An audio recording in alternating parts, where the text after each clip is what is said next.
Let's get to it. Ladies and gentlemen, welcome to the ESOC Challenge Cup. This evening, we've got optibb playing in the south of the map on the British. He spawned on what appears to be Mexico. So let's take a look. It is indeed Mexico. And he started off with a pretty good, I'd say this is relatively good. He's starting mines in a somewhat neutral position. It's not behind his base. And then towards the north, he's quite open out here. He's got a pretty good tree line in front of the base, which is very rare on this map. It's something that you don't actually see a lot. And then to the south of the base, a beautiful tree line. So he's looking great. He's got one hunt over here to the left and one hunt over to the right. Now let's go check out his opponent, Kévin, in the north. Spawning in with the Germans, starting off with a market start, picking up that early coin treasure. And it does look like we are having replay speed issues. So it does mean we're going to have to speed things up. Dairuga saying, I enjoyed your micro video. Thank you, Dairuga. I'm glad. Hopefully that can teach you a thing or two. I know you need all the help you can get when it comes to microing, especially those settlers on resource crates. So let's take a look at his spawn. Let's see what he's got. So to the north, he's got a spawn of deer. He's got a relatively safe wood line up here, as you'd expect. A nice wood line that's giving him a bit of protection here, but quite open out towards the front, which is what we typically expect here. And so you guys let me know if it goes too slow, all right? I'll try and explain as much as I can, but you can see the in-game time 5, 6. It's going about 0.25 slower than what it should be. So we've got optibb opening up with a trading post. To me, this indicates he's probably going to be going for a VC start. Now, had he gone for this trading post, we actually check his line of sight. He can see, he did try and scout for it, but he didn't see it. So had he gone for this trading post, he would have got it if it spawned on the south side. But because it spawned on the north side, it's too far away. So he's going to take this. And so immediately his shipment comes in. It's a minute 23. Let's take a look at his deck. Let's see what he's got. So we do indeed have the Virginia Company. So he's going to be starting off with those 3 settlers and then moving in. And so here we've got a treasure contention. It looks like we've got Kévin actually picking up the treasure, being able to steal it. That was a 75 coin treasure. We're lucky we did actually keep the end of that. They were both explorers were going down for the snipe at the same time, but Kevin's actually got off before Opti's did. And so you normally have the advantage when you're going in for snipes on treasures like that. If you've got the snipe, you definitely have the advantage because your opponent's going to have to come back and look. And so Dairuga saying he's not a fan of the Virginia Company in this matchup. And that's interesting because with the Virginia Company, essentially what that's going to be doing, let's see if we can speed this up a little bit. We can. Okay, it's going slightly faster, guys. So hopefully that makes it a bit more bearable. So with the Virginia Company in this matchup, it means that he's going to be able to hit those villager numbers a lot sooner, but it means that his shipment curve is going to be slightly slower because he's going to be shipping that extra shipment. Now, of course, he is going to have a trading post, but as a result, he's going to be dealing with German cavalry throughout the game. So with the market start, we can see that, let's have a look in Kevin's deck. So he's got the economic theory in age 2, as well as just your standard deck. This is quite normal. One of the things that is interesting is that by having the economic theory, it means that we miss out on those hussars. So typically there will be Polish hussars in age 4 for German players. It's an incredibly strong shipment, always gives them the option for that fast industrial, but it doesn't look like Kevin's included it in his deck. So Kévin now going up, a bit of idle time with the quartermaster, and we can see that Opti is already on the way to the second age. He's up with the governor, he's about halfway through, and Virginia Company is on the way in, picking up that 65 wood treasure to the north of the map. We see that Kevin's positioning himself to take this trade post. So we can see he's collecting the wood in the transition period for the trade post. Do we see him drop it down? We do. So he's on the ball. He's going to have no issues getting that next pass. And now all the houses are being dropped down from Opti. Let's see how many he can drop down. He's up to 6 houses at the moment. Is he going to continue dropping houses? It's a relatively good age up time from him. And he's just received that most recent pass. He should... Oh, sorry. Here's the pass coming in now. So he's going to get a whole bunch more XP. So I would say in this matchup... this map, it's probably a little bit more favored towards Germans, just because typically there's not a lot of secure hunts here. You've got the initial hunts that spawn around you. So there's one here, there's one here. There's also another one that's coming here. But other than that, it's going to be a little bit more difficult. They're not particularly big hunts. The pronghorns have only got 400, so it's not an overly hunt plentiful map. And as a result, I would give a bit of an advantage to Germans when it comes to the TPs. There's 4 TPs, and it's that circular sort of map where the Germans are just going to be very easily able to divide the British player. So I would be suspecting at the moment, you know what, I'm going to pause the game because we haven't done any predictions. Ladies and gentlemen, I apologize to anybody who's watching this on YouTube. Will Drunga be victorious in the next game? Wait, I don't remember this. I don't think I was. We're going to be doing a prediction. So get your predictions in. Who do you think is going to be the victor? Start prediction. Who will win? Who will win this game? So your two options, Kévin, optibb. You've got 2 minutes to make up your mind. All right, let's get back into the action. So we've got the tower that's positioned pretty far behind the town center here. This is a very curious place. Like, I wouldn't expect to see a tower like this coming out, especially against Germans. Like, if he was playing against the Ottomans, maybe. If he was playing against the Aztecs, maybe. But against the Germans, I find it very interesting, especially putting a barracks down right here, because I would expect that this would be up closer to a wood line, because as a British player, he's going to want to be protecting his wood lines, because these trees are only going to last him so long. And Harrison saying it's a little bit late for predictions. Well, Harrison, unfortunately, it's better late than never. And so those are the options. Now we see, if we take a look at Opti, we can actually see he's doing what is so beautiful with the manor houses. It's this line of sight manor houses. I just absolutely adore this. If you can afford the APM to do this, it's definitely worth doing it. You do lose a lot of villager seconds by sending out a villager to build the houses, but what you do receive is line of sight, and especially against the German player, that's exactly what you're going to need. You're going to need line of sight, because the German player, he's going to be running in Uhlans. We've got some pikes here, but he's going to be running in Uhlans from all sides of the map. Now look at the angle that he's taking here. He's coming around the edge of the map. He's coming around the edge of the trade post. So if he was doing it on the opposite side of the map, boom, great. Now Opti knows where they're coming from. Now obviously in this situation, he hasn't seen this coming, but that's okay. It's one of those things where it's like, it's sometimes you get them, sometimes you don't. He'll get all the mid-game ones. That's what really matters. All right, so now we've got the pikes coming out from Kévin.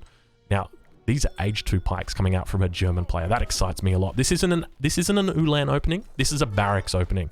Now, I do still suspect we're going to see a semi-fast fortress. Let's take a look and see what shipments we've got. We've got the three settler wagons, and then followed by the 700 coin. So he's going to be aiming for that very quick age up, not opting to send the 700 wood, just going straight into 700 coin. So maybe he's got some sort of timing that's planned here. And let's see if he gets a vill. It is definitely looks like he's going to get a vill. He picks up the first vill. We might speed that up a little bit. I don't know, how fast can it go? That's actually not too bad. You know what? I don't really feel that comfortable when it goes fast. Maybe we can speed it up in the late game. But I feel like there's so much to talk about in the early game, we might as well just stick with it. And so Opti's TP is now going down with Kévin. Let's take a look at predictions. We're just going to load that one up nice and quickly. See what you guys predicted. 53% to 47%. So it's good to see that everybody is on, everyone's a little bit unsure about how this series is going to go. Me personally, for this match, I'd say I've probably got my money on Kévin.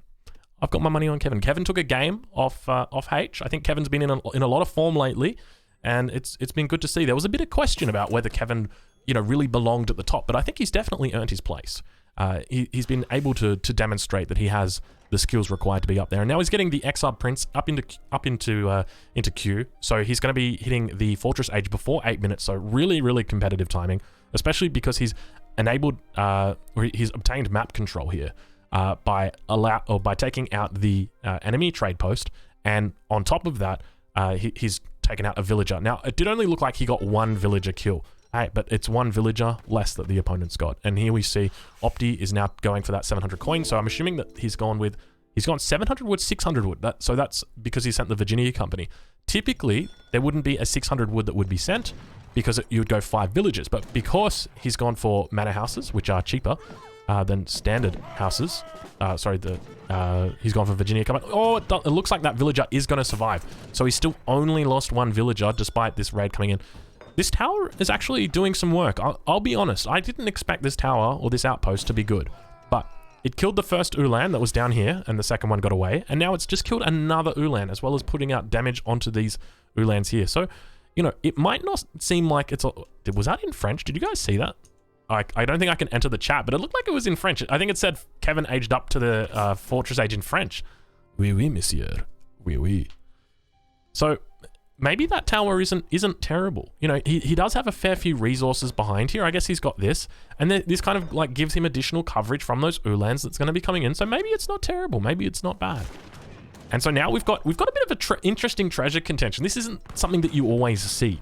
But this is quite an advanced tactic. This is the pikeman treasure contention, where we've got William Barth of optibb pushing in to take the treasure steal. He's managed to take out Gustav from Kévin, the German player, and it looks like he's going to be able to gain the Journal of El Polo Guapo, which is worth 320 XP. So that's going to give him a huge shipment. At the same time, we've got this beautiful pike on Cav, where we have Cav on the back line, and then in between them were the pikes. So he's done a really great job, but we've definitely got Opti in a position where he is up quite a bit. Now, keep in mind, Opti, he's not up. He is not up, okay? He is going all in. We've got racks, we've got stable, he's going units, and he's shipping units, which means he is in the opponent's base right now, and he is committing 100%. Let's take a look from the opponent's side. Let's see what has Kévin got going on at the moment. He's got 4 wagons that are in queue, but that is it. He's gone incredibly greedy, shipping 1,000 wood first. That's his... I can't imagine that being a good decision in this position.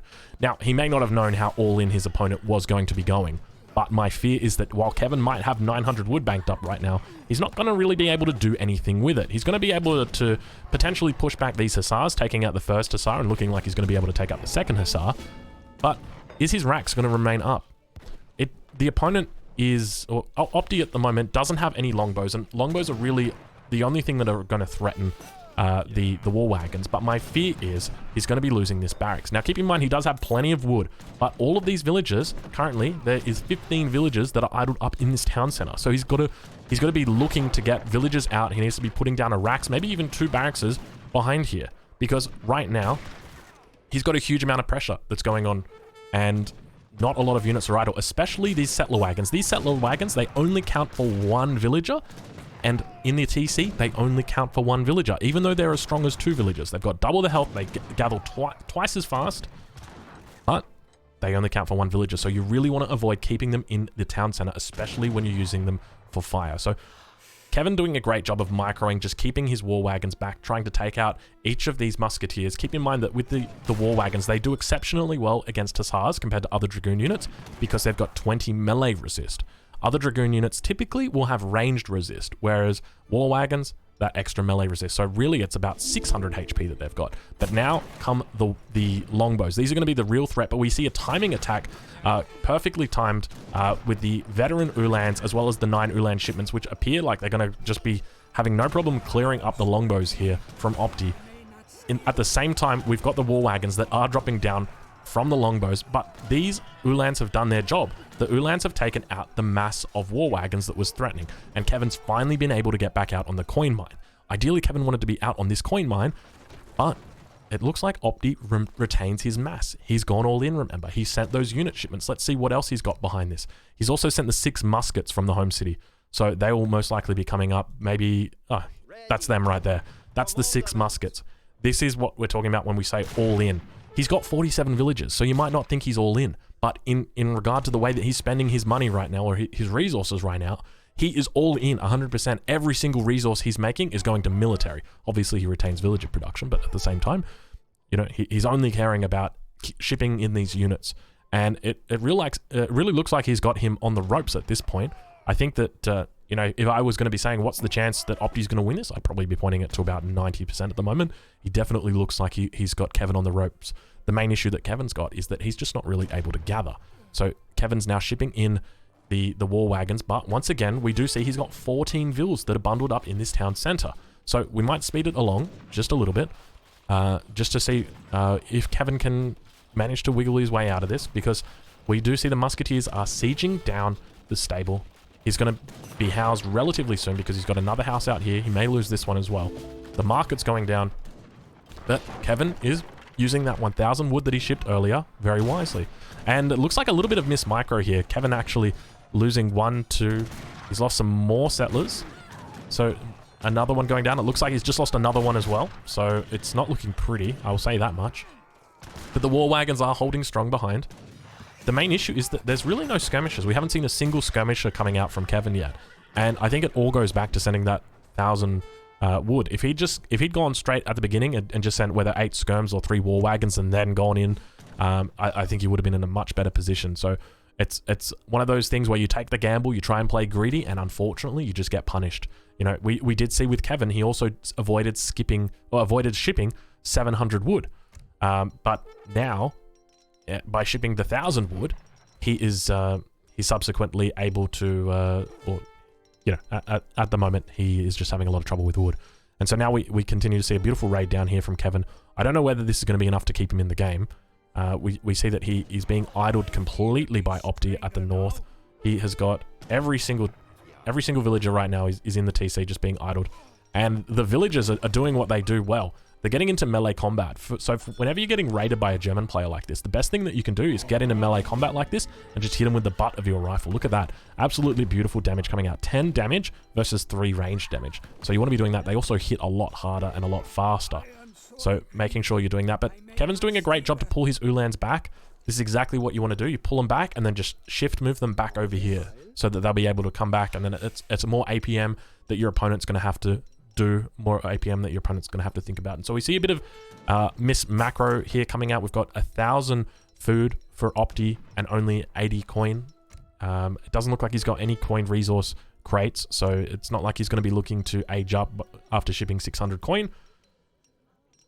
But 46 villagers against 21 villagers, and of those 21 villagers, we've got 5 settler wagons, so really about 26 villagers. But keep in mind, there's also a TP that's up at the moment for Kévin, so we'll call it 27 villagers. So 27 villagers at the moment to 47. And when we have a look at market upgrades, we can see that we've got. I think I might actually need to scale down my UI. Just give me a moment, fellas. UI options, scale down. I think it's at is it 80% that this is what it's meant to be at? I think it's 80%. Yeah, 80%. All right, so a little bit smaller of a UI. Gosh, look how small that minimap is. God, how do you guys do it with 80%? I feel like I can barely even see that minimap down there. So we can see he's got steel traps, no log fume, no amalgamation at the moment. Whereas Kévin is doing the exact same thing. So he doesn't even have placer mines at the moment, which is very interesting for Germans not to even pick up placer mines. He does have those steel traps though, but I think that may have been an oversight by Kévin to avoid picking up placer mines. And this has really just been the story of the day for the first game, is that... oh, I just realized my overlay's been slightly shifted a little bit. I think do we just go back to 100% UI? I feel like I'm very uncomfortable on this UI. That's still covering up the timeline, so I think you guys should be fine. But it's one of those things where it's like, you know, Kevin's really never been able to get himself off the ground. Another raid coming down here. Let's see how many villagers he's lost. He's actually lost quite a few villagers, gone down to 40, so apologies for missing that one. It did look like he managed to take out a few villagers, but it has been caught now with the hussars. And you know what I'm going to attribute that to? I'm going to attribute that to the smaller minimap. The smaller minimap. But this has really been the story of the day. Kévin has just been idle inside his TC. Look, this is all of his villagers, man. This is so painful. It's just like, it's very frustrating. So, you know, Opti's doing the right thing and just keeping him idle. And there's really nothing that Kévin can do. If only Kévin just had 8 skirmishes out here, this would all be completely deflected. And finally, Kévin is shipping the 8 skirmishes. After shipping 1,000 wood, 3 war wagons, 9 Ulans and 8 Ulans, he finally ships the 8 skirmishes. But as JoJo said in her song, her famous hit from 1999, it's too little, too late. 6 hussars moving to idle the enemy, undoubtedly, when they begin moving in. And this raid continuing going on down here. Let's see if we can speed this up a little bit. So, how many villagers is Opti on? Opti's on 32 villagers. He's lost a hell of a lot of villagers. That is an awful amount of villagers that Opti has lost. But, you know what is more than 32? Maybe I should say less than 32? It's idle. It's literally idle. 0, 0, 0, baby. And that's unfortunately what's happened. So, here we see these 8 skirms have come out. Look how much work they just begin doing immediately. And the war wagons here, they're going a little bit too far. Come back in war wagons. There they go, doing their job. Just going to one-shot that first hussar. And then the skirmishes. This game would have been absolutely fine if we had skirmishes a bit early, unfortunately. But it's just one of those things, you know. Hindsight is 20/20, isn't it? And when you go that 1,000 wood opening, and it looks like the game has been conceded. I'm a little bit curious, though. I don't actually know who won this. Hold on a minute. Did Kévin win this?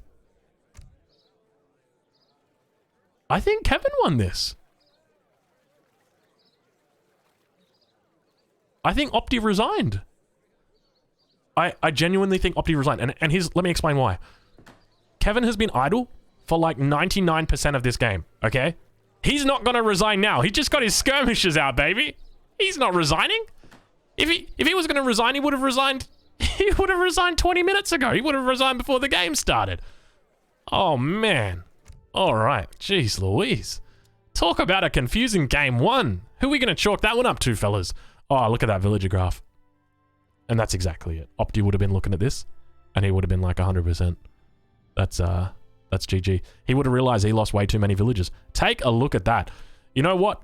Just because Kévin was idle doesn't mean that Kévin wasn't doing work. He was doing work, all right. He was just doing work in somebody else's base.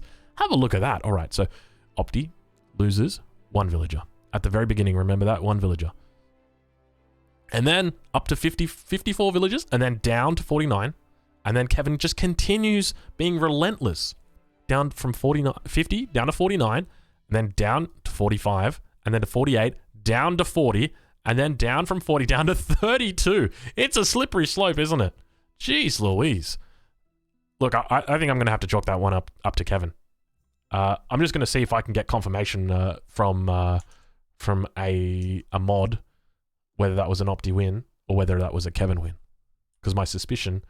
All right, guys, just give me a little bit. I'm just going to have to resize this overlay. Just get it in the right position. Gosh, it's looking big, isn't it? I got everything nice and perfect before the stream. All right, how's that one look? That one doesn't look too bad, does it? Move that one there. Move that over there. Move these bad boys over. Oh, I'm going to have to move that one down, though. Scaling text is always a little bit difficult in OBS. All right, and now we just got to move these scores, make them a little bit nicer. Tuck them in underneath. All right, how's that looking in chat? What do you guys reckon? Maybe the flags are a bit too big. All right, let's move those down. How's that? Yeah, that's pretty. Oh yeah, she perfect now. All right, maybe move that a bit closer to Opti. All right, I don't think it's perfectly centered, but I think it's good enough. It's good enough. Maybe move that one over a bit. Oh, too high. Sorry, I do have obsessive compulsive disorder for anybody curious. Like, it has to be perfect. If it's not perfect, we're gonna have trouble. All right, it looks good. Can we still bet on who won?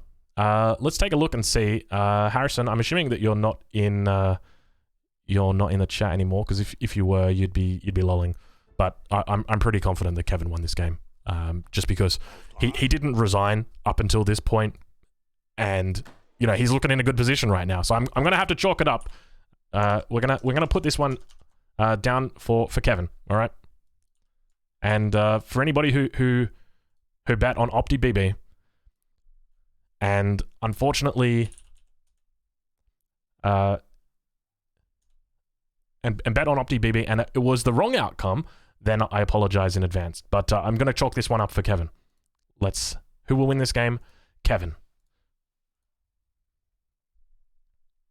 All right, let's take a look at the next game. So we're moving into game number 2.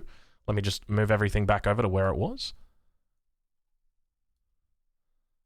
And how is that looking? I just want to make sure that that number 1 is looking good. Yep, that looks like it's... Oh, they're a little bit off. Let me just move that over.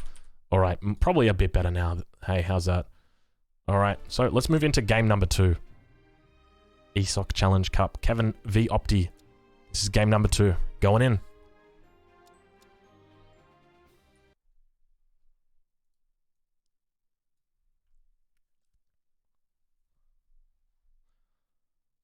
All right. So I'm just going to pause the game quickly. All right, and we're going to set another prediction in chat. Ladies and gentlemen, if you've got betting enabled in your country, I encourage you to bet. It's a great way that you can get involved with the channel. Your 2 options for this poll are going to be Kévin and optibb. Who is going to be victorious? You've got 2 minutes before the submission period closes, okay? So who will win?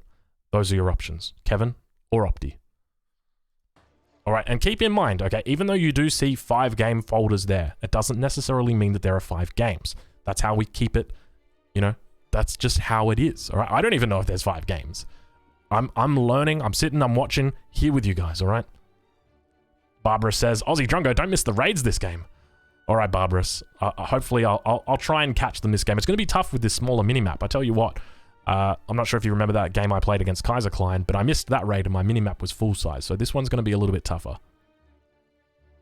Fatal Quote is saying, Japan's already 200 points of the enemy. This game's over. Indeed, indeed. All right, ladies and gentlemen, let's get to it, shall we? Here we are at the beginning of game number 2 of Kévin versus optibb in the ESOC Challenge Cup. Spawning in the west of the map is optibb on the Japanese. The Japanese recently have been a contentious subject. Particularly strong, notorious for their Torii Gate opening.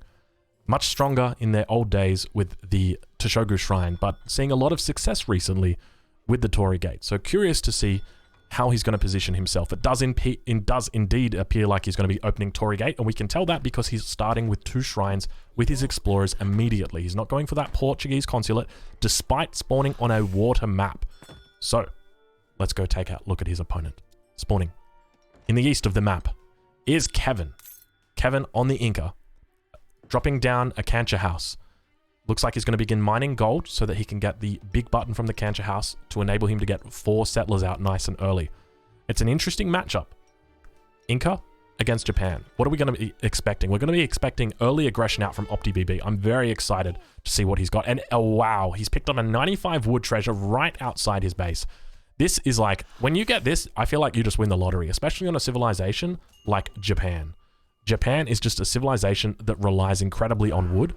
And the fact that you can find this at the beginning of the game means that you're going to be able to secure an extra shrine. An extra shrine for the rest of the game means a much higher trickle, and it means that there's just going to be more units out. It's one of those things, it's just one of those snowball features. So really, really important to have very early.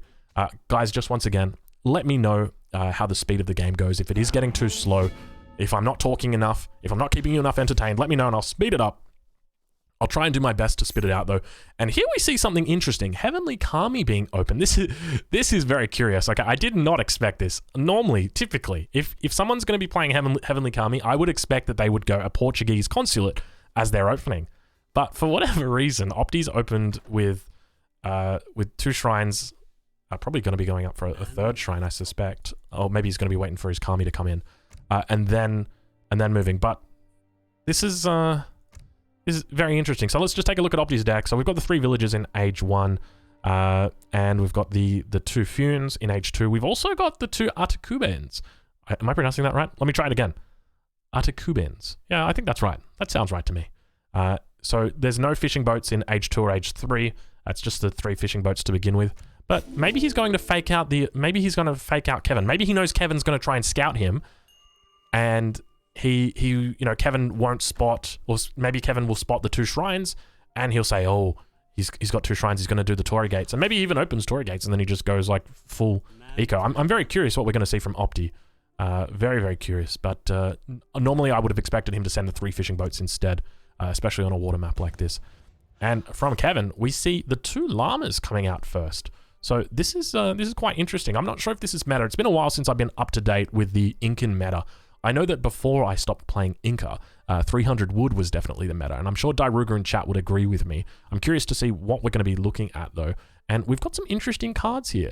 Fishing boats, villages, and chinchirafs gather faster from animals. So that's a 20% upgrade. It's like a spice trade for land and water. That's pretty impressive, and it affects whales as well. Wow, salt ponds. Is this underrated card of 2021? That seems pretty good. Now, note that it doesn't have the gather increase, the gathering yield increase. So it's not going to be as effective as Spice Trade. And Japan moving to the top of the map. Let's see. It doesn't look like he's got his explorers on opposite ends of the map. Always looks like he's going to be putting down a trade post, but I suspect he's not. And Kévin going to be picking up this 60 wood. I don't even think that the 2 players have met each other yet. Well, I mean, Kévin really hasn't even left his base. He's just done a loop around. He's scouted out all the coin mines, and that's it. He hasn't done anything else. But interestingly, he does have schooners in his deck. He's got the infinite 600 wood. So I'm curious to see this, and this card right here, Chinchirafs, baby. If anybody hasn't witnessed the wrath of the Chinchiraf, I hope that you get to witness it this game, because the Chinchiraf is Oh, I have nightmares about those things, man. They are absolutely crazy. So now we are in the transition period. Kévin is aging up with the chief, I'm assuming. It is indeed the chief. Probably going to be taking a trading post in the middle. Let's see if he pops it down. He's going to pop down this trading post. There it goes. And then he's going to be using his Tambo as a shipment point, and he's going to be shipping his two, what are they called? You know, the little travois. He's going to be sending the 2 travois to the Tambo. So probably putting them, you know, down here, and then feigning aggression or being aggressive. Now let's take a look at his opponent, Opti. Let's see what he's up to. He looks like he's taking a treasure for 80 wood. So picking up the 2 big wood treasures on the map. Keep in mind that Kévin did pick up that 60 wood treasure closer to his base. So it isn't all out of balance. But at the same time behind this, we've got a Torii gate that's about to pop at 4 minutes and 6 seconds. Very, very nice timing. And keep in mind, we've got that Heavenly Kami that's been shipped. So we didn't ship the 3 fishing boats. We shipped the Heavenly Kami. So I don't know whether this is whether this is meta or what's going on. But here we see the samurai beginning to move out, being picked up by the explorer. Now, Kévin's done the right thing, and he has avoided losing any HP on his explorer, which is exactly what he needs to do. So now he's going to throw that spear at the samurai. Let's see. Throw that spear, baby. Throw it. Throw it. So it ages up. When Kévin ages up, it ages up with him. Maybe it's on cooldown at the moment.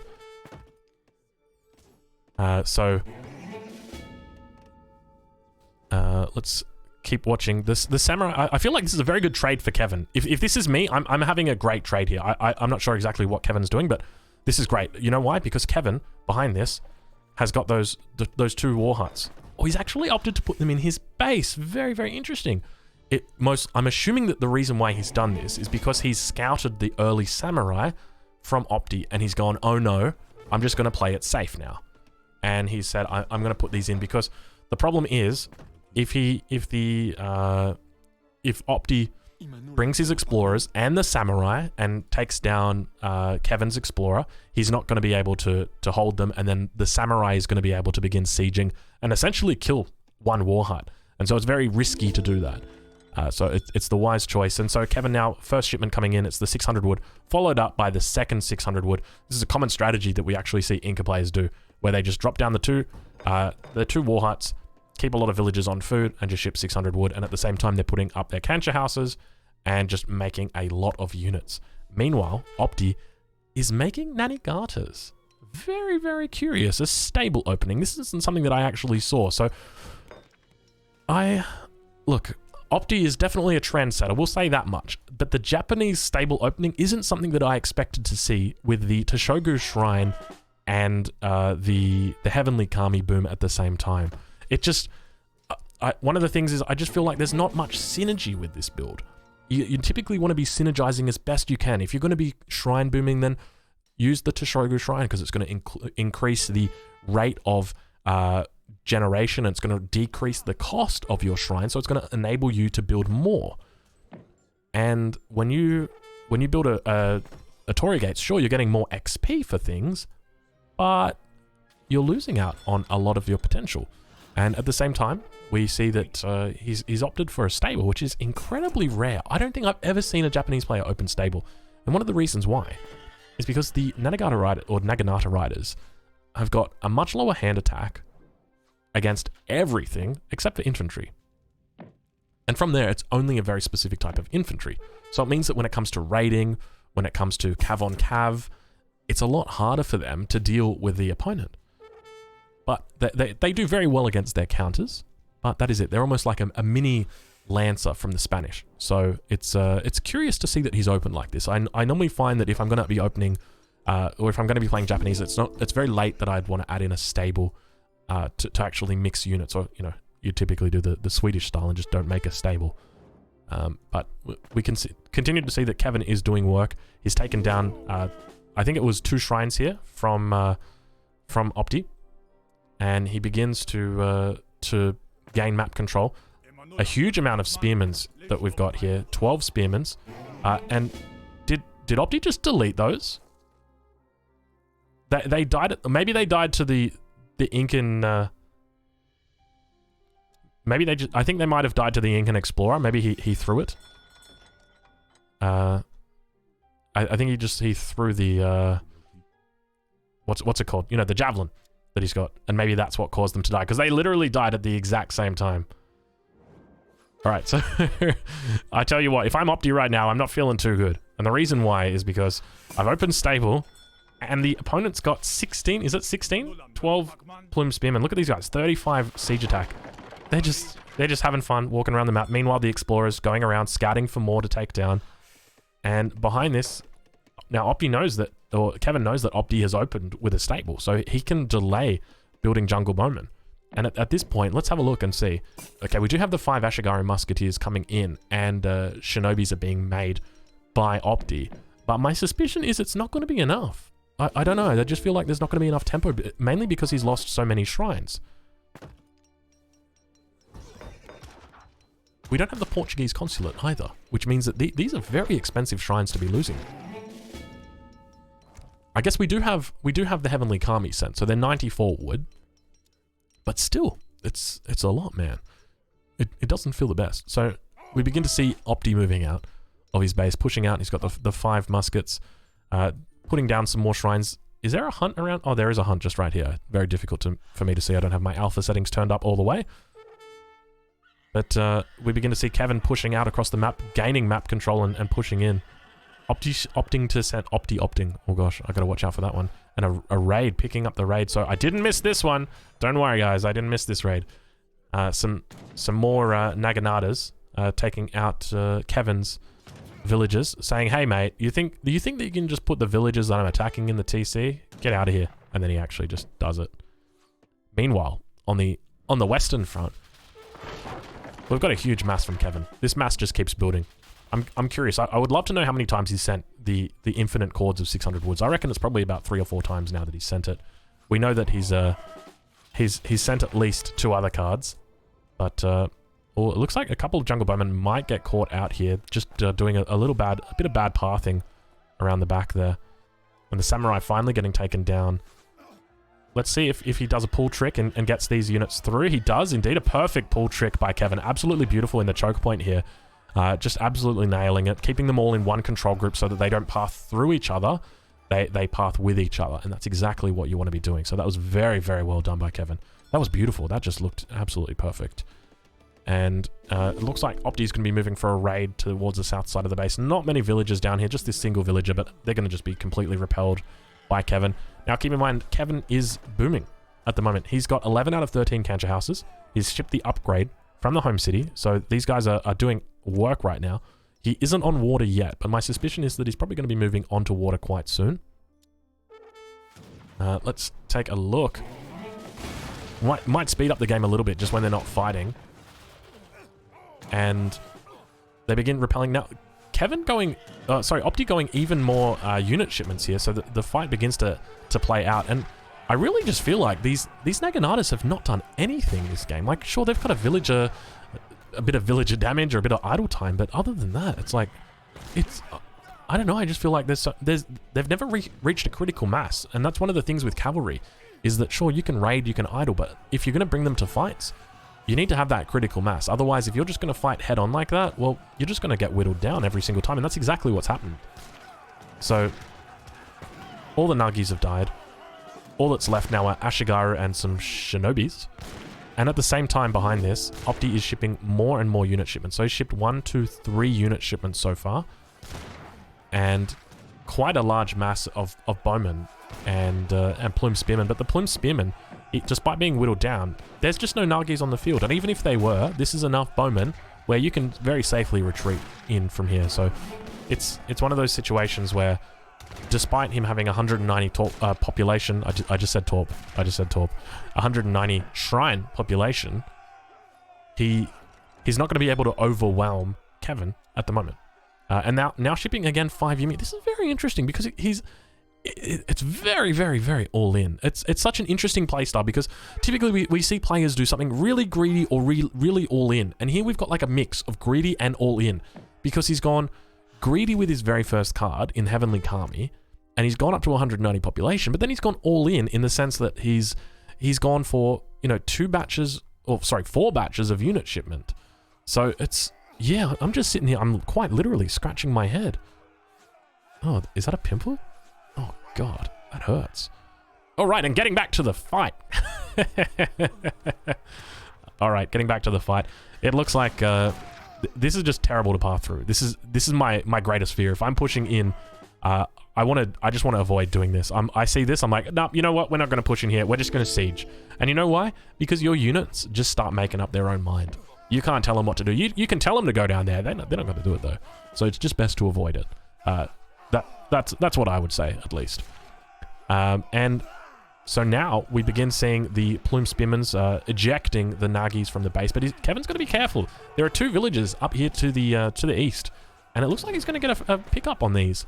Kevin is on 32. Oh, sorry, we're watching Opti's perspective. Kevin is on 30 villages at the moment, just losing 1. He's about to lose his 2nd villager, but absolutely repelling this fight. So Opti has pushed in, and I just feel like, you know, to what end? It really is the question. You know, sure, you've been able to push in, but you haven't really been able to achieve much. The town center's only got a few villages in it. Well, now it's got up to 10. But Kevin's been able to hold. He's been able to hold very successfully. I'm curious to see what the economy is going to look like at this point, though, because if we do take a look at Kevin's villages, it doesn't look like he's got a single market up. Oh, he does actually. He's picked up hunting dogs. But other than that, he's got his canchers down. He's got 11 canchers, so not 13. That's the 12th cancher that's going down now. He's got those 30 villages, and he's about to hit up to the Fortress H, or click up to the Fortress H. But we do actually see a mass of Nagi that's coming in. Look at these guys. They're just dancing. They're dancing. But fortunately, there are just a handful of Plume Spearmen, 6 Plume Spearmen. That's going to be enough to deflect this. There's a villager that's out here building up this cancher house, so that'll get picked off as well. So going to lose another villager. Keep in mind that Opti's been on the aggressive the entire time. Kevin has been on the defensive this whole time, so it means that Kevin's being idle. Kevin's had villagers that have been killed. He's down to 29 villagers now. Meanwhile, behind this, we've got Opti. Now, we don't know what Opti's up to. He could be going H3, he could be water booming. I mean, he's definitely not doing anything that we would expect him to be doing. It probably taking TPs. Let's have a look what he's doing. He's going up himself. Okay.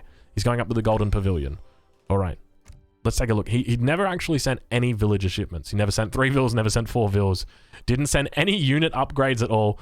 Didn't send a daimyo. This is crazy. I don't ever see Japan played this way. This is really something, you know, I don't want to shit talk, but I just don't know if this is the most optimal way to play Japan. I'm curious to see whether he's gonna pull out, because what is curious is that he has reached that high population. He's got 18 shrines. These are Heavenly Kami shrines. Now, of course, he doesn't have the Toshogu shrine, so he's not going to be pumping out crazy numbers of resources, but these are still doing pretty well. Like this guy right here, 0.49 food a second.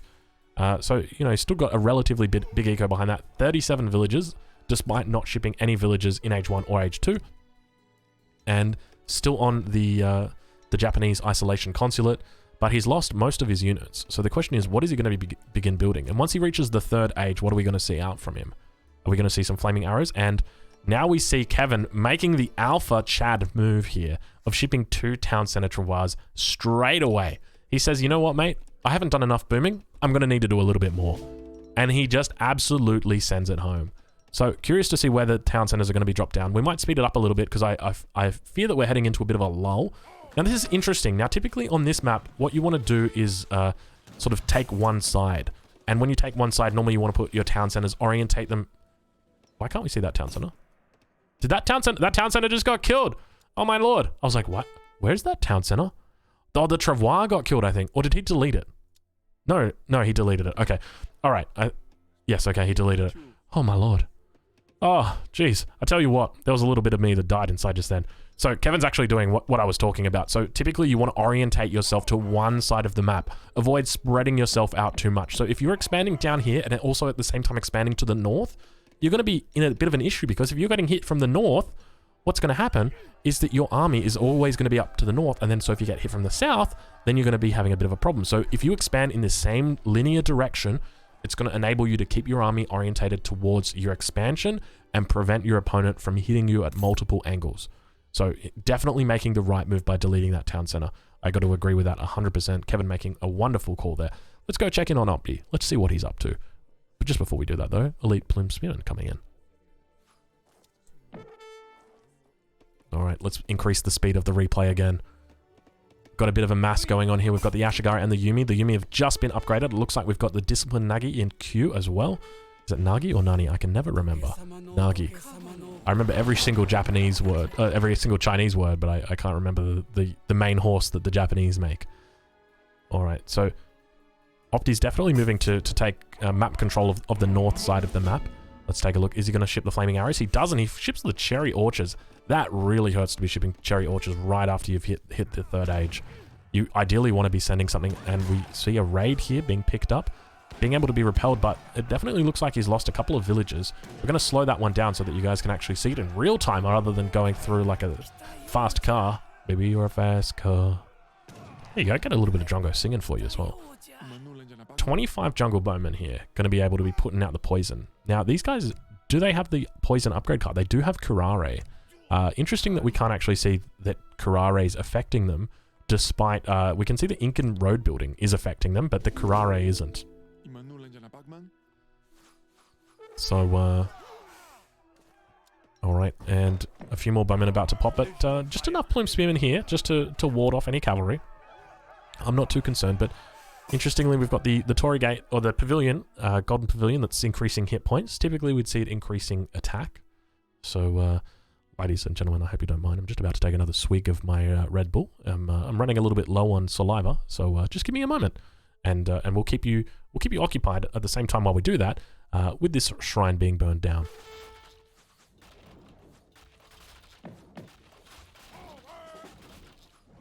Ah, there we go. Perfect. G'day, Zanier. How you doing, mate? Good to see you in the chat. Imagine casting by singing. Imagine casting by singing. It's easy if you try. Alright, we'll save that for another day. Behind this, okay, Kévin is going 3 TC booms. And so for anybody curious about what flag Kévin is French territories flag. So Kévin is not actually from France, despite speaking French. He is not from France. He's from the French territories. So that's the flag of the French territories. And so optibb is now moving towards this south side, beginning to push the expansion. Now remember, exactly as I said before, had Kévin expanded to the north, it would have been more difficult for him to defend this expansion. But because he's expanded in a linear fashion, rather than in a radial fashion, it's much easier for him to defend this expansion. So wonderful choice, and we see him reaping the rewards from that. More unit shipments coming in now from optibb. This is absolutely crazy. We're 18 minutes into the game and he's still shipping unit shipments. It's just, I don't know. I've got a big book, okay, that I wake up every single day and I read, and it's called The Big Plays Book by Big Players. So Hazza, for anybody who's familiar with the guy, he actually wrote this book. It's called The Big Play Book. And one of the things he talks about is, as a game gets on longer and longer, you're typically going to be sending less and less unit shipments because your armies are going to get bigger. And for civilizations that have got bigger ecos, they're going to be shipping less unit shipments and more unit upgrades because they're going to be making a lot more units. But one of the interesting things here that we see coming out from the Big Play Book from Harry is that optibb has shipped 5 Ashi twice, 5 Yumi twice, and 8 Ashi twice. He's completely forgone any form of economy. Now, keep in mind, he's been in his opponent's base. He's been, idling his opponent, but it's just absolutely crazy. I'm just in awe at seeing this. This really isn't the typical Japanese style that I'm used to. So I actually love right now that it appears to be working, and it really goes to show the power of optibb and just how well he's playing right now. I'm in awe. I'm in awe. Let's take a look at the stat differences between the Jungle Bowman and the Yumi. So we've got 132 health of the Yumi against the 112 health of the Jungle Bowman, and 18 attack versus 24 attack. Now, did you guys just hear that? That sounds to me like a dock, baby. We got docks on the water. So in addition to the dock, we've got 3 TCs and a dock. So, really, Kévin is trying to go for the late game at this point. He's saying, I'm going to commit. I'm going to make it so that my economy is absolutely gold. And we got some Chimus out, baby. Get them out there. Get them out there. So Chimus, look at how beautiful they path. Look at that pathing. Isn't it just so good? Every single Chimu right now is hitting a unit because that pathing is amazing. And we've got the Plume Spearmen coming around the back, making sure that they connect with the cavalry. And Kévin is carefully microing making sure that his units here aren't dying at the back. But it does look like the Opti is pulling ahead. It can always be tough to tell, though, because these Chimu runners, despite their small stature, are large in numbers. But it definitely does appear like Opti is pulling ahead. There's a distinct lack of anti-cavalry right now, and I fear that that is what's going to catch Kévin a little bit off guard here. So hopefully he's not actually training any more from him. Let's head back to Opti's perspective and see what he's got coming in. We've got more Nagis coming in. So now we're up to 11 Nagis for Opti. This is a pretty big number. It's not a huge number, but it's enough that, you know, if he gets in there and gets in close. Geez, isn't Kévin just playing, you know, what's the style called? Is it turtling or is it turking? I can't remember. It's definitely an interesting style, you know, just really not leaving his base. He's like, man, you do you. I don't mind. Just give me this little bit of the map. I'm cool. I'm going to put down my 3 TCs. I'm going to put down my dock, and we'll call it even. So, meanwhile, we've got Opti over here. He's shipping his unit upgrades. And this, I'm curious that he's not shooting the flaming arrows. Had he shipped... Why hasn't he shipped flaming arrows yet? He'd be able to come in here, begin sieging this down. Begin sieging this down. And then you're going to have to force a noble hut. Is it a noble hut? It's... I don't know. It's curious. That's to say the least. Definitely, and he's not on water yet. Oh, man.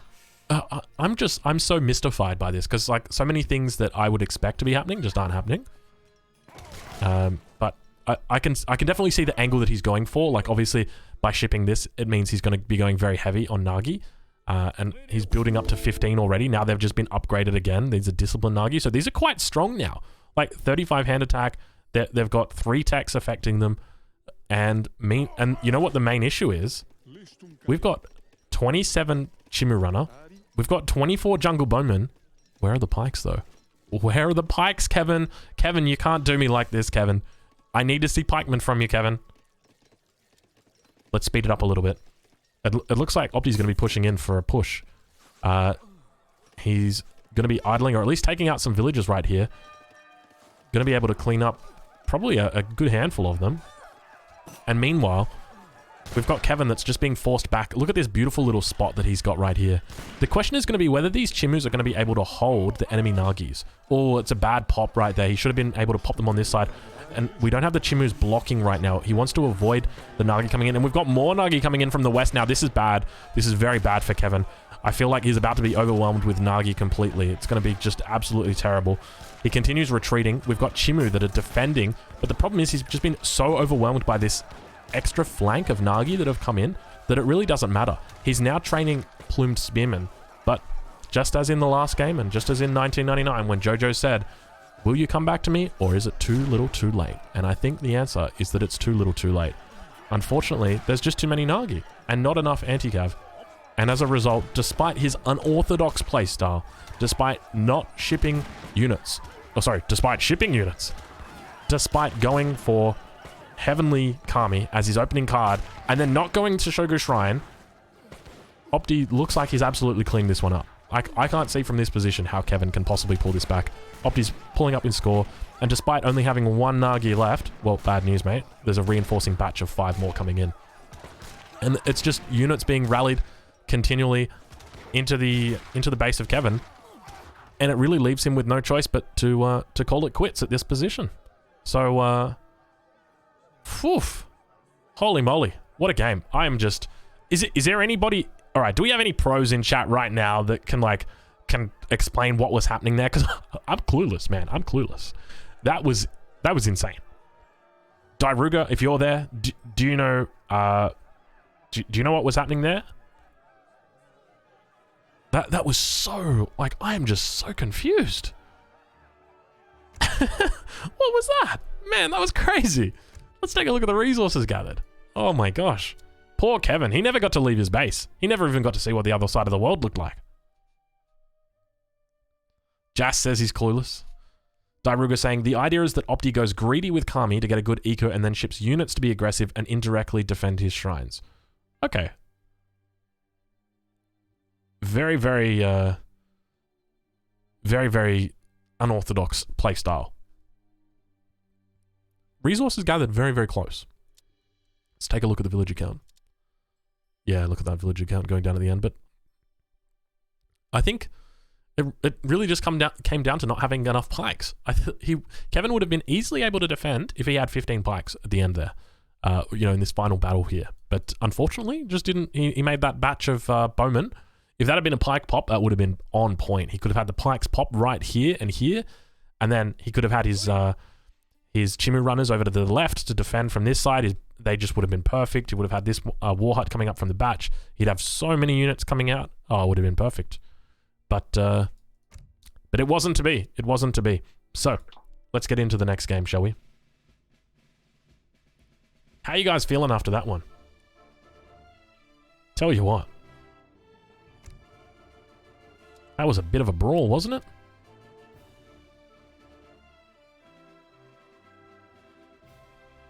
Duke says, I feel dirty. I feel it as well, Duke. Maybe that's just I haven't showered in a while. Why ESOC TV isn't live right now? At the moment, I'm going to be casting on my channel, and then we're going to be doing the podcast on my channel, and then we're going to be switching over to ESOC after that. So the rest of the casting will continue. There's a whole bunch of games that are going to be casted today.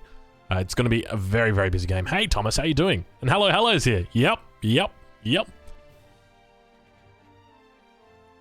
Is there another series going on after this? Yes, indeed, there will be Old School. So, Old School, we're going to be having this series, and then after this, we're going to be doing the podcast, and then after the podcast, there'll be another series on after that. Now, I'm not going to be casting that series. I believe it's going to be casted by, correct me if I'm wrong, Harrison. Hey, Harry. Hey. Can I it feels weird calling Harrison Harry, because there's already somebody else. Oh, you guys see what I see? Do you see what I see? Do you see what I see? All right. Let me sit up. Let me take a swig of this Red Bull. Oh, somebody says points.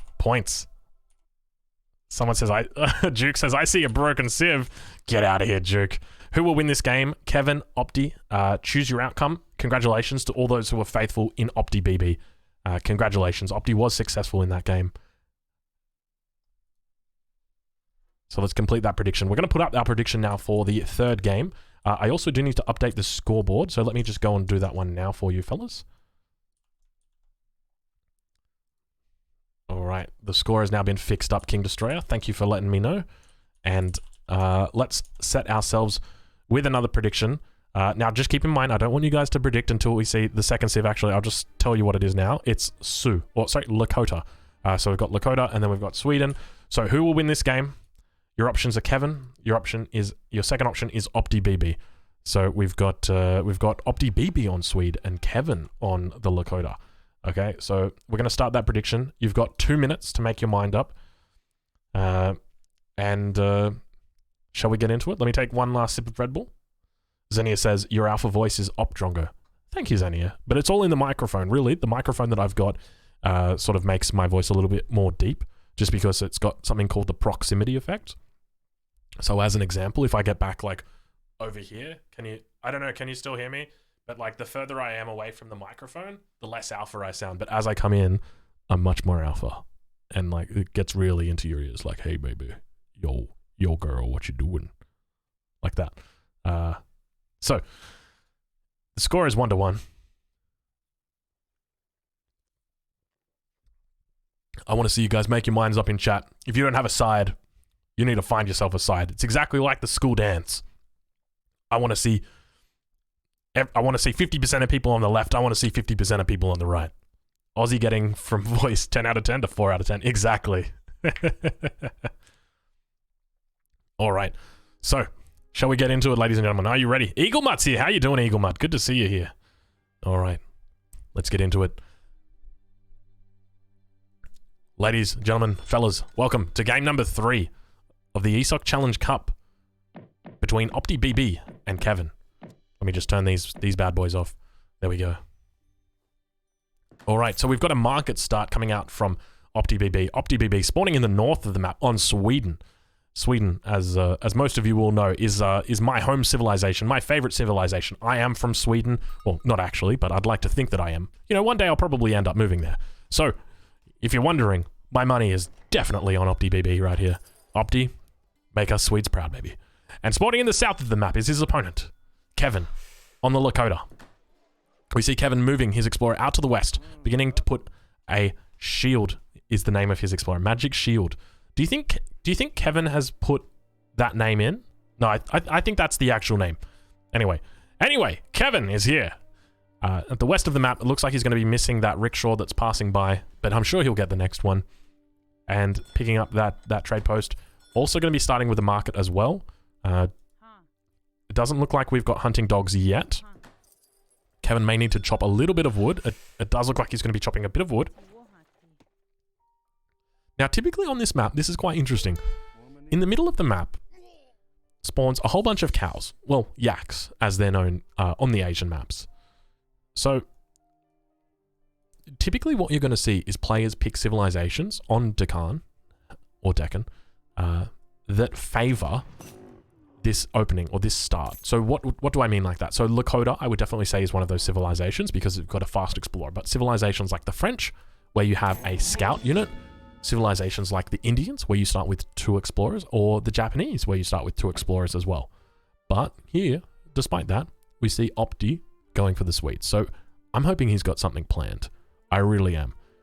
So now that, oh my gosh, that is an early second trade post coming out from Kévin. Kévin, is that even legal? Where did you get that from? Did you? Kévin, you picked up your gold and you bought wood, didn't you? That's why you have extra wood. You bought 200 wood, Kévin? That's a lot of wood. And so we did see a villager go past. I suspect that Kévin did actually see it as well. I'm curious what it's going to be doing. What? Okay. Anyway, moving on. So let's take a look at their decks. We've got plenty of wood that's still being banked up right now from optibb. Take a look at his tree line, actually. They're particularly good trees? Not really. If I was torping here, I wouldn't... Like, the most favorable spot you're going to be able to torp is here. It's interesting. All right, let's take a look and see what the deck looks like. So we've got 3 villages, blueberries, 700 wood, 700 coin, both of the Hussar upgrades as well as 2 unit shipments, and we've got the unique church card. Hello there. Also got the 1000 wood in age 3, as well as Royal Mint. And interestingly, in the 4th age, we've got the 2 Falconets and 2 Culverins, which is one of my old favorites. This definitely looks like a deck of mine from maybe like about a month ago when Fast Industrial was a very popular strategy that you do with Sweden. It's just fallen out of favor, but we can go take a look at what Kévin's deck is looking like.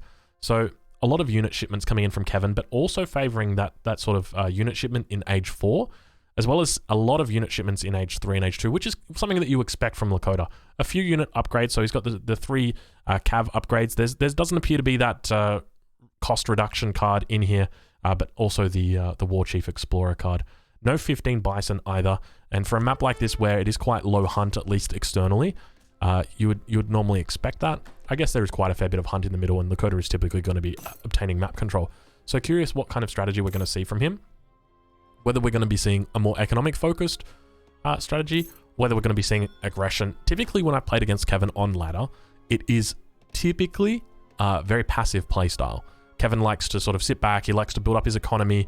So I suspect after sending 4 villas, he's going to be sending 5 villages as his first shipment.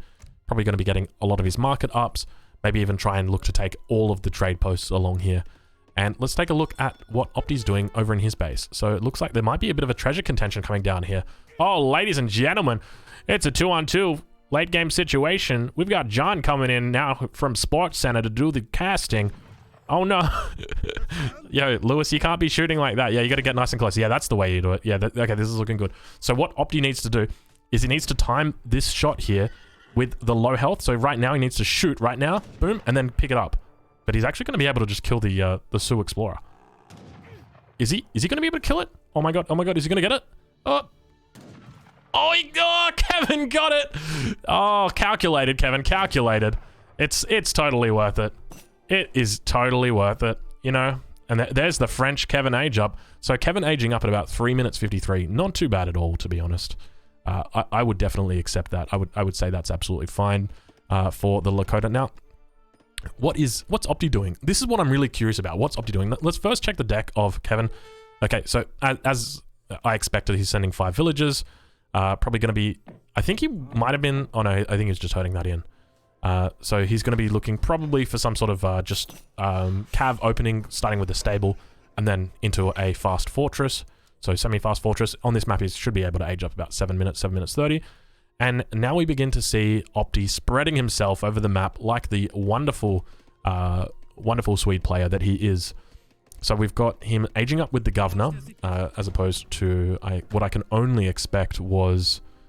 how much wood does he have? Oh, he's got plenty of wood. Okay, so it was definitely the 400 wood that he's aged up with. So with the governor, so starting out by shipping the Dominions, so definitely doing the right thing there. Got to agree with that 100%. But take a look at this outpost. Where are you going, mate? What are you doing? He's looking for some sort of map control, isn't he? I think we're going to try and speed it up a little bit here. This is very, very interesting. This is not something I would have expected from a Swede player on this map. Really not at all. And just, I'm going to slow the replay down for the folks at home, and I'm just going to explain something to you guys. So one of the reasons why typically it's best to avoid putting a torp on berries like this is because it only gathers from this berry bush, okay?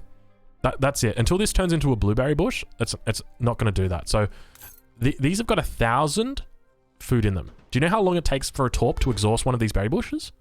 50 minutes. 50 minutes. That's how long it takes. And so the forward stable now being denied by Kévin, and also picking up that... was that really a forward stable? I was that busy talking about that, and he dropped off a forward stable? What are you doing, Opti? What is going on here? All right.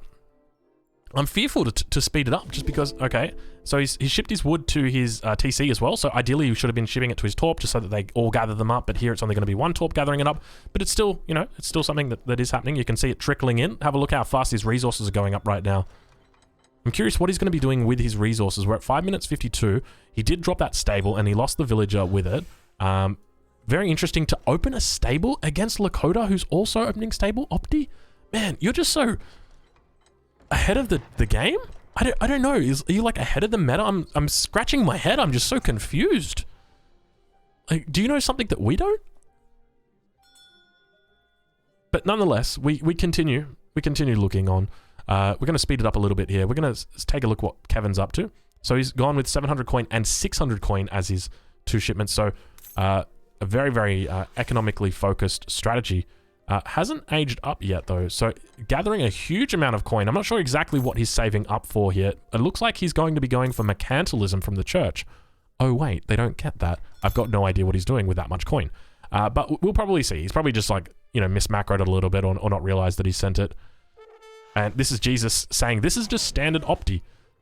All right. I mean, if you can make it work, then you do your thing, girl. I ain't gonna hate.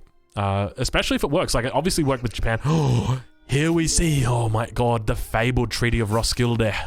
It's coming in. It's coming in. The curious thing about this is you don't need the outpost if you're going to be doing this strategy, because the outpost acts as a shipment point, but you don't need a shipment point because your torps are already a shipment point. So he's shipping the unique church card. Now, you might be wondering, what does the unique church card do? And he's putting down the church right now. It ships a bunch of halberdiers. So I think it's about 16 halberdiers. They're veteran halberdiers. And it ships them at the cost of food. So I think it's 1,400 food or 1,500 food. Let's see. Maybe 1,600 food? Oh, there it is. So Gustavian guards. And then he's going to be using push of pike. So this is going to ship the halberdiers. They're going to be veteran halberdiers. So let's see. They're going to pop out right here. Let's see if we can get the pop. Put him on this side. Put him on this side. He did get the pop, but... So it's 16 veteran halberdiers, and he's pushing in at 7 minutes 50 with this. This is pretty good. Is this the new Perushiki? Is that what we're seeing right here? And this looks pretty all in. Like, he's not making villages. He's got 17 vills. That's it. Okay, this is particularly interesting. He's going straight for the TC as well. He's like, you know what? You're in age 3. I don't even care. You go ship your rifle riders. You ain't gonna have a TC for me to worry about. But my fear is that this is the problem with what he's got, is that Lakota's just going to be able to sit here and range him. He should be ideally aiming for the Carolians, because that's what's going to be able to deal the most damage, but typically in this spot, my thinking is Kévin probably needs to worry about a second shipment point. He's most likely going to be losing this town center. It's going to be hard for him to hold this. He needs to be thinking about putting a war hut down over here. Just because these 5 rifle riders are really important. He's got 3 TPs up right now. He needs to make sure he's got a shipment point. Because if he doesn't, he's just going to be missing out on all these potential units that he could be having. And it looks like if the rifle riders do come down, he's still probably going to lose the TC, but he should be able to clean it up. But we do actually see some crossbowmen coming in as well. So potentially this is what's going to enable him to clean up the enemy rifle riders. Rifle riders coming in, not the best spot for them to drop down, but fortunately they didn't get snared. And we do see Opti essentially just ignoring the enemy units and essentially just going straight for the town center. The crossbowmen have moved forward, so they're beginning to take out the rifle riders, but they don't one-shot the rifle riders. So the second town center, or the town center, is going down. We don't have anything yet being made in the form of a shipment point, so it means that the shipments that Kévin's got aren't going to be able to be used at this point, and being in the Fortress Age is really important that he has them. But I do feel like, despite losing that, Opti has lost a little bit too much. He's only got 18 villages right now. He's shipping... Yeah, okay. He's shipping Cav HP. I don't know. It's interesting. I'll give him that. It's an interesting strategy. I think he could definitely perfect this strategy. There's a lot of potential here. I like it. I think I might have to steal this. But I reckon there's a couple things that we could do to make it a little bit cooler. But my fear right now is that there's going to be no real counter to bow riders. Kévin is going to be pumping out bow riders, and Opti's going to be pushing out hussars as well as Corollians. Unless he is making crossbows, he's not going to be able to deal with these. And that's going to be the primary issue, and he's not on wood right now. So, it's very questionable, deleting your army like that for 500 wood. And Kévin just putting down that town center straight away again, only using 4 villages for it, saying, you know what, I don't even need 8 vills on this, I'm just happy to keep making units. And he's just pumping these units back in, and this is essentially where Lakota will just begin to take off, because despite not being able to train villagers, he's been able to make units all this time. He's going to be having shipments coming in from the town center. He's going to have 3 shipments back to back that are just going to be unit on unit on unit. So I'm expecting we're going to see, 5 axe riders, 3 Takola soldiers, and then 9 Wakina rifles after that. So looks like he's going to be heading for a raid. There's some torps up here. It's always a bit hard to tell, and he's decided to recall. The Lakota Explorer is now alive. And very questionable to go cavalry opening, especially against the Lakota. Okay, and it looks like Opti's just realized that that the position that he's currently in is not able to be won. So chalk that one up, guys. If you guys want to ask any devs for Sweden buffs, I'm definitely on board with that. It is very clear from this game, Sweden definitely needs some buffs. But other than that, look, good game. Very well played to Kévin. Let me update that score so that you guys can see the true score, because Kévin is now 2-1. Congratulations, Kévin. And make sure, I'm going to update that prediction. Did I? I think I just... Okay, I think we're fine. 53% to 47% again. Who will win this game? Kévin is the correct answer. Congratulations to all those who were faithful in Kévin. Let's get our 4th game underway and moving. I probably should have checked the stats on that game. I mean, there probably wasn't really that much to talk about. So ESOC Challenge Cup, Kévin versus Opti, Game 4. We are heading to Game 4. Sir Walter Scott saying, I can't win a single bet. Okay, here's what you need to do, Sir Walter Scott. Whatever it is you're thinking, or whoever it is you're thinking about betting on right now, what you're going to do is bet on the opposite player, all right? So if you're like, oh, I think Kevin's going to win this, bet on Opti. That's the trick. That's the trick. That's what you got to do. All right. So before we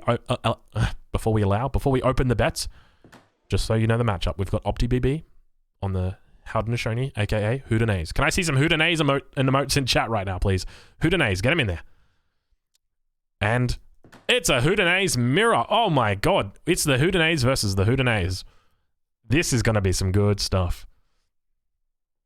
All right. So, let me just take a gentle drink of this Red Bull. Red Bull gives you wings. Oh. All right, let's get to it. Ladies and gentlemen. Welcome to the game, the fourth game, to another game, the game 4, the fourth game. The fourth game of the ESOC Challenge Cup. Kévin versus optibb. I think we're in Group B here, maybe Group C. But we are currently in Game 4, and the matchup is optibb spawning in the south of the map. Is he? Hold on, wait, I'm confused because I'm clicking on optibb and he's blue. Never mind. All right. optibb spawning in the north of the map, playing the Haudenosaunee. Starting with a dock, and to the south of the map, his opponent, Kévin, spawning in red, is also playing the Haudenosaunee. So we've got the dock opening. So let's talk about this map. Let's talk about the Haudenosaunee, the Houdenays, the Iroquois, whatever you want to call them. But before we do that, let's make sure that we've got some predictions on. Get them in, folks. You've got 2 minutes to make your mind up. We've got Kévin, we've got Opti.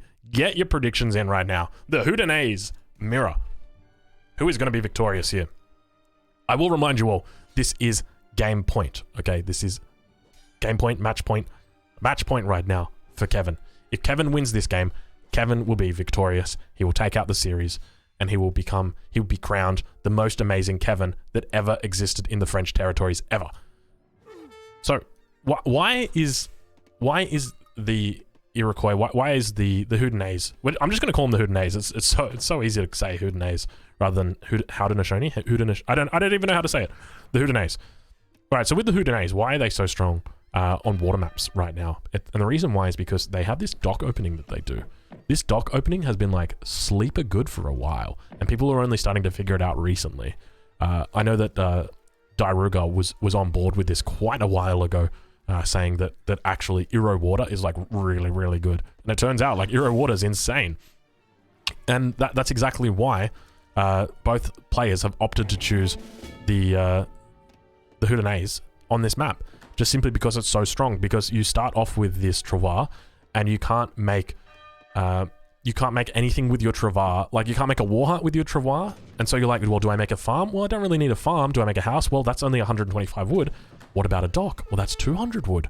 Okay, that sounds reasonable. And so now here you see in the first age, okay, we've got Kévin chopping wood to make fishing boats in the first age. Is this some fucking Age of Empires 2 shit or what? He's literally chopping wood in the first age because he's got a dock. And look, at the exact same time, we see Opti doing the exact same thing. Both players are going hella greedy right now. And so that's why the Houdenays are so strong on water maps, simply because they have this opening that they can do, which allows them to take advantage of their Travois, and they are able to age up to the second age with a huge amount of villages. They shift everybody over, so now you can see he's shifted everything over to food now. No one's left on wood. It's the exact same over here, and he's going to be aging up. Both players are going to be aging up with normally around 19 or 20 villages. So here you see this will be the 20th villager that will come out. So absolutely massive economy that starts the game off. All right, so we've got a little bit of a treasure contention down here. Looks like Kévin's been able to pick that one up. So for any Kévin fans in there, congratulations. That's a Kévin berries are up right now. Kévin is just about to hit his age up. He's got his age up in queue. He's going up with the chief. And we see that Opti is still yet to hit that age up button, going up with the classic 21 settler age up compared to Kévin, who's only going up with 18 now. I'm curious, why is there such a big difference between the two? We've got Kévin's deck, which is looking very interesting. So he's got the advanced dock card. So that's a fighting card. You want this card? That's for fighting. And let's check on Opti's deck. So Opti he's got water ceremony. That's interesting. I like this, man. This is good that we've got two players both playing the same strategy but different styles. So I like this. I think this is going to be a great game. This is going to be a great game. And he's going up with the messenger. Very, very interesting. So we do really have two different play styles coming out from both of the players. Let's turn off the fog of war and let's get into the dance. Wait, it's 2021. We don't dance anymore. Let's get into the ceremony. There we go. All right, so we've got the 5 vills coming in to overpop. They're looking good from optibb, getting those off to a nice start. And behind him is Kévin, who's slightly slower, but you know, it's not always the hare that wins the race. Sometimes it is the turtle. Getting his market upgrades as well. have we got a market up from Opti yet? It doesn't look like. He's built his war hut in base, so not opting to protect his... Oh, it's tough with Opti and opting. Opti is not opting to protect his dock with his war hut, which is somewhat what we see from Kévin. So Kevin's placed his war hut in a position where it's able to defend, at least from... defend units, or defend his dock from units. Whereas, as here, this dock is very, very extended. So... we begin to see Kévin is now building up his mass of tomahawks. He's got those market upgrades, don't forget, and shipping unit shipments. So he can't ship the hyenas. He's got the 5 vills that have come in, and now shipping the Kanya horsemen. And then his opponent, Opti, let's have a look and see what he's doing. He's shipping the 800 resource crates. Now he's just picked up 80 wood on the north of the map. Neither of these players had spotted this until now. But both players looking to go up to that fortress age. Huge economy. Look at this. Take a look at this. I'm pausing the game right now. I just want you guys to see. We're at 6 minutes 16. 37 villages. That is huge, man, for optibb. 37 villages. And Kévin, his opponent's on 28 villages. That is a crazy strong boom. I'm going to keep this replay. I'm going to save it. I'm going to write it down in my journal exactly what happened. And I'm going to tell my grandkids about this because that is impressive, man. Look at this. He has got this macroed out perfectly. Now, keep in mind, he's already used the messenger, so he's going to have to be going up with the chief here. But that's still impressive as all hell. That is crazy. Gosh. Jesus. Get the camera, mum. But, unfortunately, he hasn't taken into account the fact that his opponent made military units, and he did not. And so, despite having that beautiful age up, he's quite outnumbered, and it means that he's lost a house as a result. And behind this, Kévin is continuing to make villages. We've got those unit shipments, or the resource shipments coming in, but he's laying to siege the war hut. Now keep in mind, we are playing it on the fast speed here, just because we are a little bit behind schedule. It's important that we keep up to speed with everything, and the explorer has now gone down as well. It looks like the war hut is going to go down, so this is not something that you want to be doing typically when you're playing Houdanese. You don't want to be losing war huts, because they act as your barracks as well. So the barracks going down, and Kévin having to walk away with his tail between his legs. To be honest, it's not a bad play. I'd be pretty happy if I was Opti to get out of that with only those losses. It didn't look like he lost any villages. 39 villages right now. And when he ages up... Wait, did he cancel his age up? Or has it just been going that slowly? No, he totally cancelled his age up. Didn't he click up at like 8 minutes? He clicked up at like 6 minutes or something, didn't he? He totally had to cancel his age up right there or something. He must, because he was calling tomahawks. That's exactly what it had to be. Alright, so he's now regaining his war chief. Kevin's gone up to the 3rd age as well. Managing to do that, to force him to cancel his age up. Geez, that actually works out very, very well for Kévin. The cancelling for the big button has definitely helped him out massively, because it means that he's slowed him down, but got a bit of a missed macro here. 850 food. Typically, as the Houdanese, you're going to be making more coin-heavy units, so I'd like to see Kévin move a few more villages over onto the tribal marketplaces. But other than that, it looks like what I'm suspecting is that we're going to see Opti go for some sort of timing with Cav, because he's got 5 Kanya out, or sorry, 8 Kanya out right now. He's got a shipment of 6 and a shipment of 5 that he can have, and he's got a stable up that's existing. So, he's actually making Musket Rider. Okay, not what I expected. Not what I expected at all. Right, now we see the push coming in. Is he really just going to like go and... Does he not realize that that's 8 cav units right there? Alright, Kévin beginning to push in. More muskets coming out from behind. Economy's not too bad. Oh, look at that. Oh, that's a huge amount of vills that are about to go down.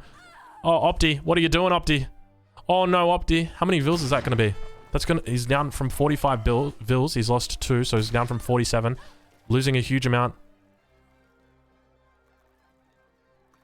What?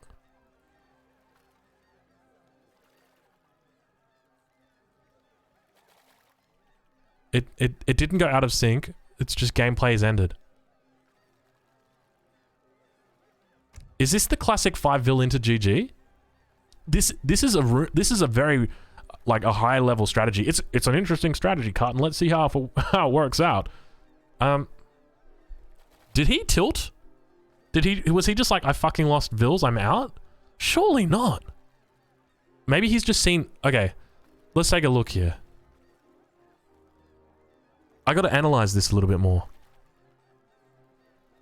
We already know Kévin is not the type to tilt. Kévin will just like play out a matchup. Like we saw that game earlier on Mexico. He was playing as the Germans and he was just not giving up. He was being idled the entire freaking game, man, that poor guy. And he didn't give up and he won. Never give up, never surrender. But here, Opti has gone, okay, so his opponent, let's have a look, has got 10 Forest Prowlers. Oh, there's more down here, but he doesn't see those. He just sees 5 Forest Prowlers. He sees like these, and the 8 Elite Kanyas to his Kanya Horsemen, and there's like 3 Musket Riders, and he didn't have anything else in shipment at the time. No units being shipped in, and he's got no coin. Look at the population difference. That's where it all is. It's all military units. Yeah, okay. I guess he's just really appreciated that